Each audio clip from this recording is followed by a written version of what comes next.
Alam nyo ba na ang mga bearded vulture ay ang tanging ibon na pangunahing kumakain ng mga buto? Ito ay mga scavengers na kumakain sa mga labi ng mga patay na hayop, tulad ng tupa, baka, pusa, at iba pa. Pero paano nga ba kumakain ang mga bearded vulture? Maaari nilang lunukin ang mga buto ng buo, o kainin ang malutong na mga buto. Mas gusto nilang kainin ang mas malaki, mas mahaba, at mas matigas na buto. Kaya nilang lunukin ang mga buto na kasing laki ng batang tupa. Kung ang isang buto ay masyadong malaki, at di na nila kayang lunukin, inililipad nila ito sa mataas. Habang lumilipad siya sa taas ay ihuhulog niya ito sa mga mabatong parte, upang mabali at mabasag ito, sa mas maliit na piraso, sa kanya ito lulunukin.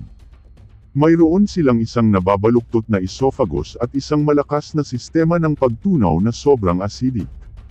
Pero bakit kumakain ng buto ang mga bearded vulture? Nakakakuha kasi sila ng mga nutrisyon mula sa taba, at mayaman ito sa taba ang mga buto. Ang mga bearded vulture ay isang mahalagang bahagi ng ecosystem, dahil nililinis at kinakain nila ang mga bangkay na nagdadala ng sakit.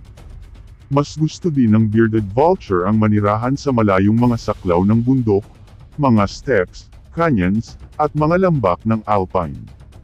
Ang mga tao ay ang pinakamalaking banta sa mga bearded vulture, dahil ang pagkawala ng tirahan at pagkalason ay nanganganib sa kanilang natitirang populasyon.